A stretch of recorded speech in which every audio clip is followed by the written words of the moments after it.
Telugu Bible కథలు ఛానల్ని వీక్షిస్తున్న ప్రియమైన సహోదరి సహోదరులు మీ అందరికీ నా హృదయపూర్వక వందనములు తెలియజేసుకుంటున్నానండి. గత ఎపిసోడ్లో ఆదికాండంలోని యోసేపు అనే వ్యక్తి జీవితంను గురించి కొన్ని ప్రశ్నలు మేమిద్దరం మాట్లాడుకోవడం, అదొక కాన్వర్జేషన్ రూపంలో మీకు చెప్పడం కూడా జరిగింది. సో అందులోనే భాగంగా ఈరోజు ఈ వీడియోలో ఆదికాండం అంతటిని గూర్చి కొన్ని నిమిషాల్లో క్లుప్తంగా మేమిద్దరం మాట్లాడుకుంటూ మిమ్మల్ని అడగాలని అయితే మేము ఆశపడుతున్నాము. మేము మాట్లాడుకునే కాన్వర్జేషన్ ఏదైనా మిస్టేక్స్ ఉంటే ఇదైతే మమ్మల్ని మన్నించి కామెంట్ సెక్షన్లో మాత్రం షేర్ చేసుకోండి. ఇంకా ఆలస్యం చేయకుండా ఈరోజు మన టాపిక్లోకి వెళ్ళిపోదాం. ప్రైజ్ లార్డ్ అండి. ఈరోజు ఆదికాండం ప్రారంభం నుండి ఎండింగ్ వరకు అసలు ఏంటి అనే విషయాన్ని నేను కొన్ని ప్రశ్నలు అడుగుతాను, అలాగే మీరు నన్ను అడగండి. మొదటిగా, దేవుడి సృష్టిని ఎన్ని రోజుల్లో సృష్టించారు? మొత్తం ఈ సృష్టిని దేవుడు 6 రోజుల్లో సృష్టించి 7వ రోజున విశ్రమించను. సరే, దేవుడు ఈ సృష్టిలో భాగంగా సృష్టి అంతా చేసిన తర్వాత ఎవరిని చేశారు? మొట్టమొదటి మానవుడు ఆదాము. తర్వాత ఆదాము ఒంటరిగా ఉండడం మంచిది కాదని ఆదామునకు సాటి అయిన సహకారిగా ఎవరిని సృజించారు? ఆదాము గాఢ నిద్ర కలగజేసి తన పక్కటెముక నుండి ఒక స్త్రీని నిర్మించాడు. ఆవిడ పేరు హవ్వ. ఇప్పుడు అసలు లోకంలోనికి పాపం అనేది ఎలా వచ్చింది? అప్పటి వరకు సంతోషంగా ఉన్నారు ఆదాము హవ్వలు, దేవునితో ఉన్నారు, ఏదైనా తోటలో ఉన్నారు. అప్పటి వరకు సంతోషంగా ఉన్న వారి జీవితంలో పాపం అనేది ఎలా స్టార్ట్ అయింది? సర్పము రూపంలో వచ్చి ఆదాము హవ్వతో మాట్లాడిన తర్వాత దేవుడు ఏదైతే పండు తినొద్దున్నాడో ఆ పండు తినడం. సో ఆటోమేటిక్గా దేవుని ఆజ్ఞ మేరను బట్టి పాపం అనేది ప్రారంభమైంది. ఆజ్ఞ అతిక్రమమే పాపం కాబట్టి పాపం పరిపక్వమై మరణానికి కూడా దారితీసింది. అంటే వీరిద్దరి కలయిక ద్వారా పుట్టిన మొట్టమొదటి వ్యక్తి ఎవరు? ఆదాము హవ్వ కలయికతో పుట్టినటువంటి కుమారుడు కయీను, హేబేలు. కయీను, హేబేలు కాకుండా ఆదాము హవ్వలకు ఇంకా ఎవరైనా కుమారులు ఉన్నారా? ఇప్పుడు కయీను, హేబేలుకి గొడవ జరుగుద్ది. అది అర్పణ విషయంలో అన్ని తెలిసింది కాబట్టి ఒకళ్ళు అర్పణ స్వీకరిస్తాడు దేవుడు, ఒక అర్పణ స్వీకరించడు. సో దాంట్లో భాగంగానే కయ్యను కోపంతో హేబేలుని చంపేస్తాడు. హేబేలు ప్రతిగా ఇంకొక కుమారుడు పుడతాడు, అతని పేరే షేతు. సరే, ప్రార్థన అనేది ఇప్పుడు మనం చేస్తున్నాము. అయితే ప్రార్థన మొట్టమొదటిగా ఒక వ్యక్తి ప్రారంభించాడు. ఆ వ్యక్తి పేరు ఏంటి? ఎనోషు. ఈ ఎనోషు ఎవరు? షేతు కుమారుడు. ఓకే, ఇక్కడతో ఆదాము యొక్క ఫ్యామిలీ అయిపోయింది. నెక్స్ట్ వచ్చేసి హానోకు. హానోకు ఎవరు? మరణం అనేది చూడకుండా ఎందుకు కొనుపబడ్డాడు?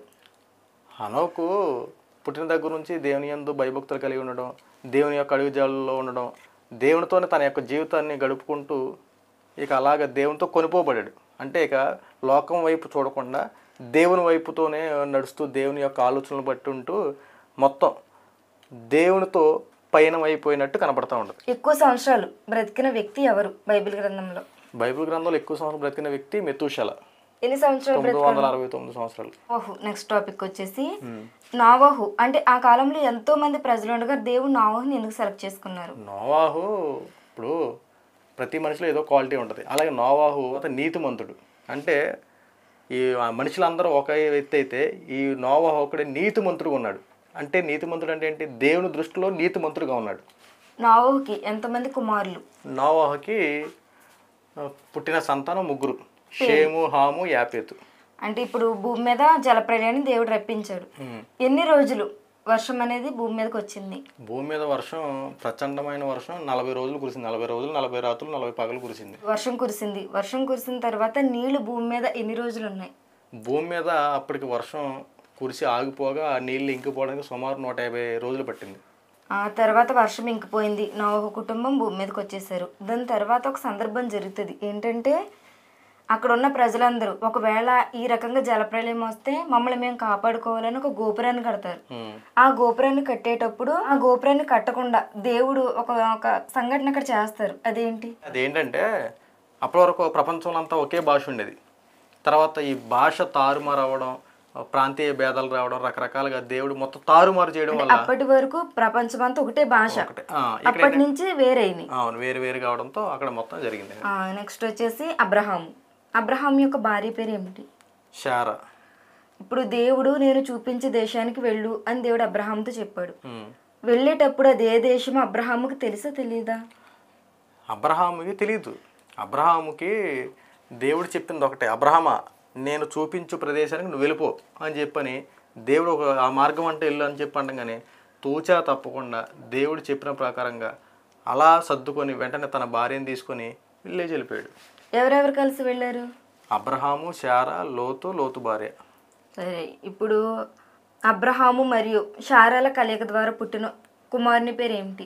అబ్రహాము శారా కలయికతో పుట్టిన వాగ్దాన పుత్రుడు ఇస్సాకు. ఇస్సాకు పుట్టడానికంటే ముందు అబ్రహాము ఎవరితోనైనా కుమార్తెను ఎవరినైనా కంటారు? అంటే శారా గొడ్రాలుగా ఉండేది.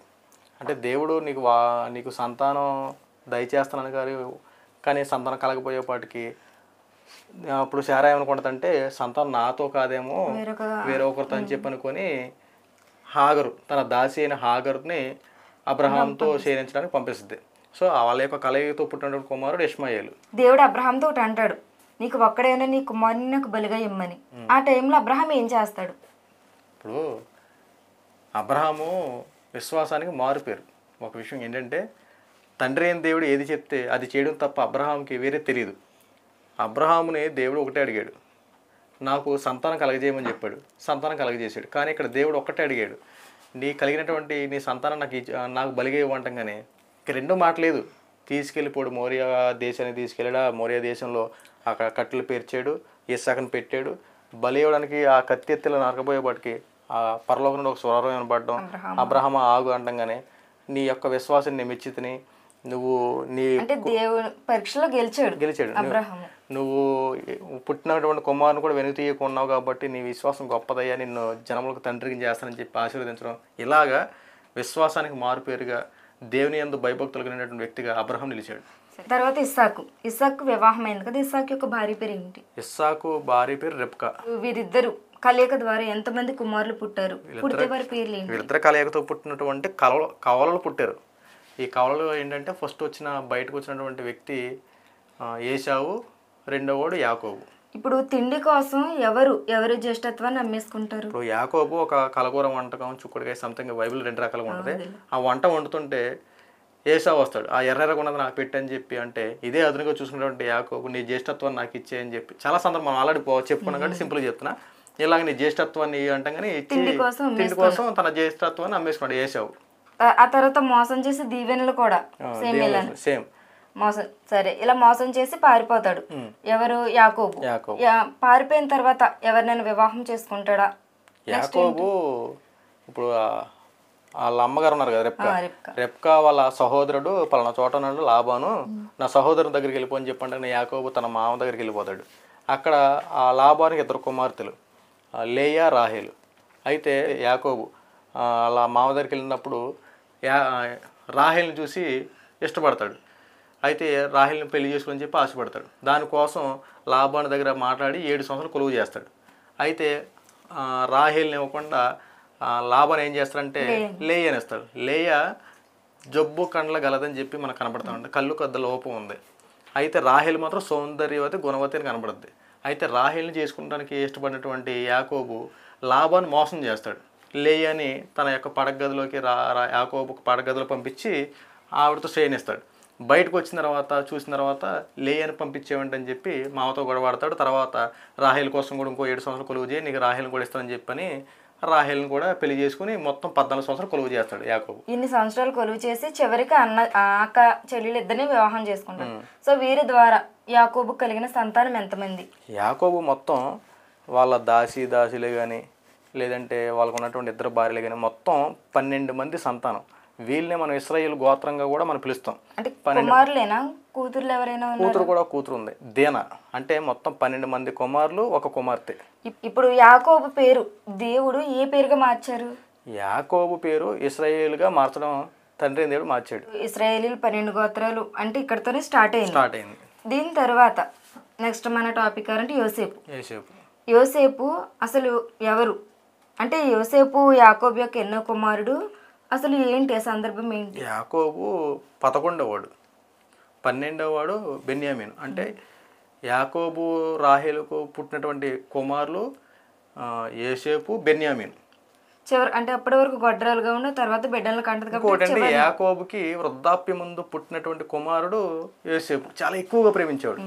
అంగీని కుట్టేసి అలా అంగీ అంటే ఎవరికి బట్టలు కుట్టించుకుని ఒక అంగీని యోసేపు కుట్టించిన తర్వాత వాళ్ళ అన్నయ్యలు పగపేం చేసుకోవడం, వాళ్ళు అతన్ని గుంటలో పాడేయడం, తర్వాత మిద్యానీయులకి అమ్మేయడం, చాలా రకరకాల జరుగుతుంది. వెళ్ళిపోయిన యోసేపు ఒక అధికారి స్థాయికి ఎలా అయ్యాడు అసలు?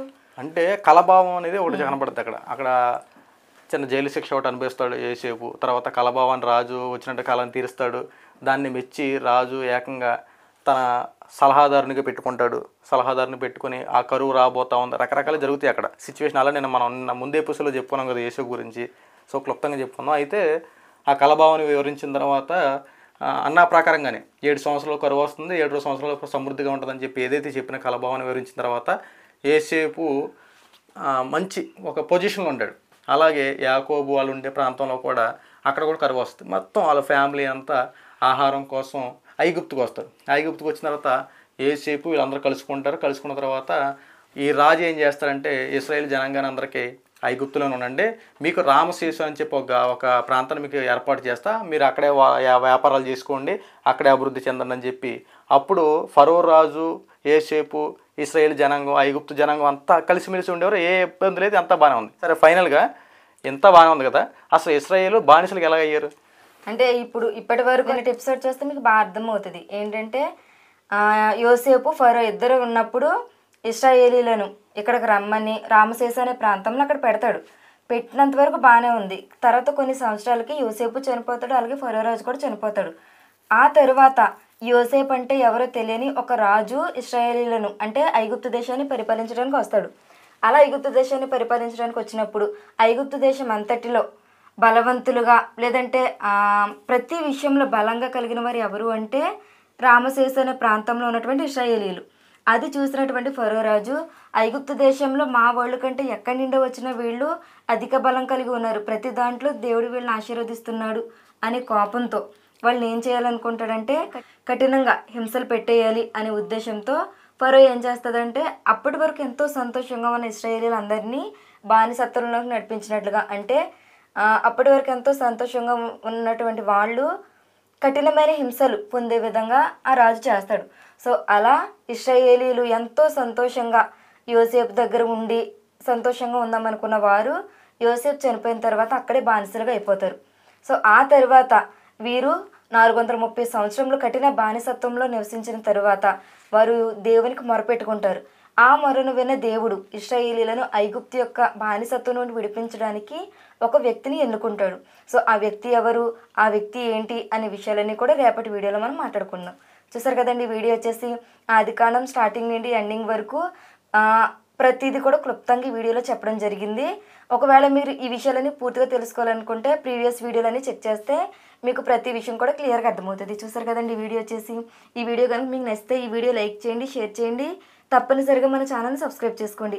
అలాగే పక్కనే ఉన్న గంటను క్లిక్ చేయడం ద్వారా మేము పెట్టే ప్రతి వీడియో మీ వరకు నోటిఫికేషన్ రూపంలో వస్తుంది. అప్పటి వరకు తప్పనిసరిగా మన ఛానల్ని ఫాలో అవుతూ ఉండండి. అందరికీ ప్రైజ్ ద లార్డ్.